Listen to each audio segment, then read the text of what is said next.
made more Rockaway then because that's what he was concentrating on. But when he knew that he was about to lose Jay, that's when the interest in the being with Beanie Sigel was about. Because if you not disrespecting nobody, the Rockefeller Records, Freeway, Bleak, Young Gun, and all that, but be realistic. If you can't have Jay-Z on Rockefeller, what's the next artist you would like to have?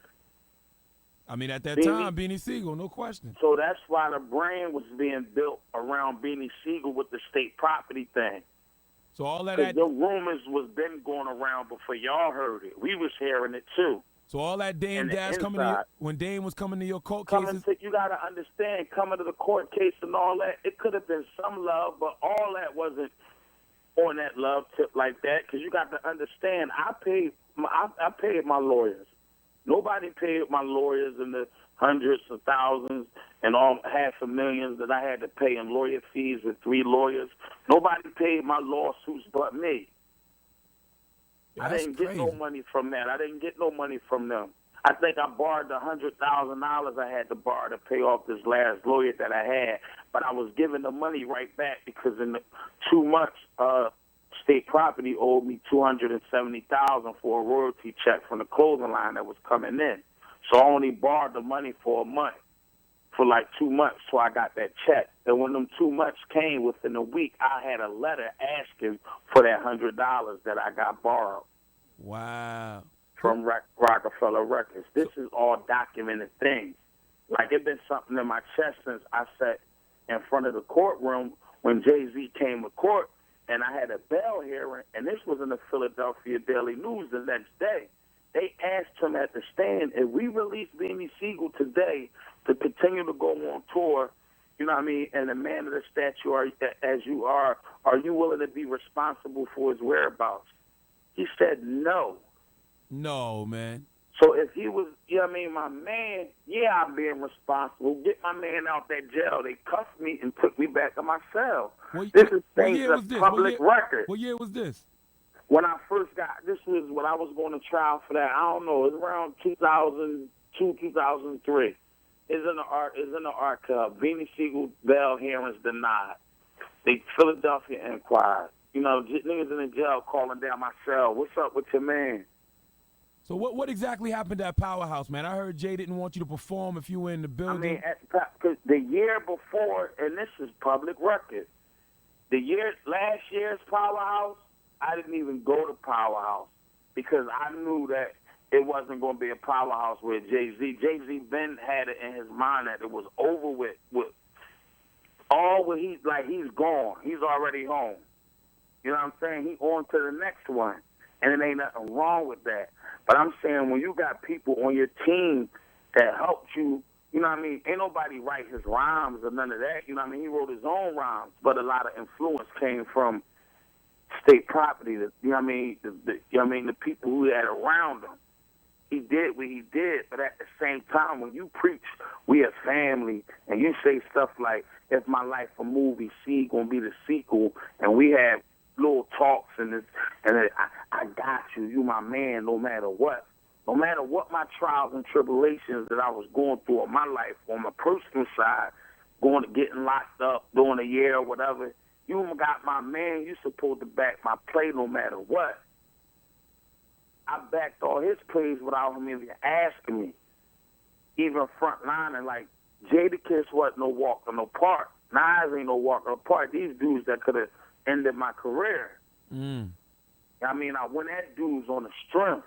Did Jay even ever? When he was telling me not to. Oh, he used to tell you not to? Like he fall back on this one.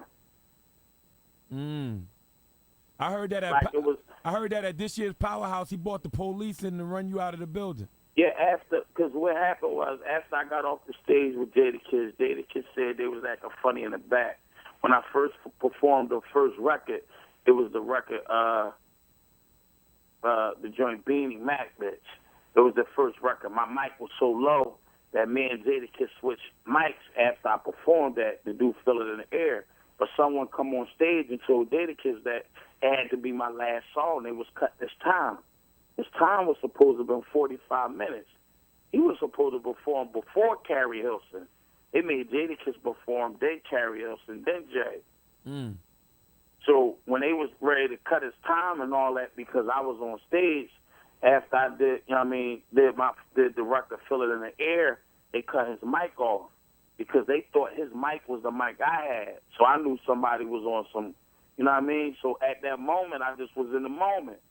Like, man, this is my house. I was in Philly, so I was feeling it, and I just said the first bars to the verse just to let it be known, like, it's already etched in stone. There's a couple lines on the Blueprint 3 that I could point out where I know dude is talking about the state property. Well, people know it or not. Like, I'm a rapper. I hear it. So, you know what I'm saying? So the feds came in and ran you out of the building? Yes, they came in. Not only the feds, it was undercover police. I seen my old probation officer. Like, when I was on federal parole, I was on federal parole for about 4 years. I had about 3 or 4 different probation officers. One of my probation officers was in that building that night. So, like, not security didn't put us out. I after watching the show, when I said what I said, I just wanted to see the response to Jay's face. So I stood at the front of the stage, me and 3 of my homies. And when he noticed me, he saluted me. He walked to the side, talked to somebody, which I think was Carlene, because she walked through the middle of the front of the stage. I was where the speakers at, right in front of the front row. She walked past, gave me a kiss on the cheek, went to a security guard. They walked in the back. Next thing you know, it's like 30 cops coming in, and they kicking us out. That's corny, man. That's so corny. So I'm thinking they, like, even moving us from the front. I'm like, all right, we'll move from the front of the stage. I just said something slick about him. You don't want to perform with me standing in his face. When the last time you talked to Jay, man? Like, you know, had a But you got to understand this. Before we even performed, they had suites already done in the building to look for me. But wow. I was already in the bleachers because I knew it. Wow. From last year Powerhouse, in the newspaper, it said, Jay-Z beefs up security in fear of confrontation with Beanie Sigel. He's barred from Powerhouse in fear of Beanie Sigel retaliation from dropping him from label last year. That was in the Daily News last year, the day after Powerhouse. So when the last time you talked to Jay? Article. When the last time you talked to Jay, Beans? I haven't talked to Jay in over 2 years, in about 2 years. The last time I talked to Jay was the night of the 40/40 grand opening in Vegas.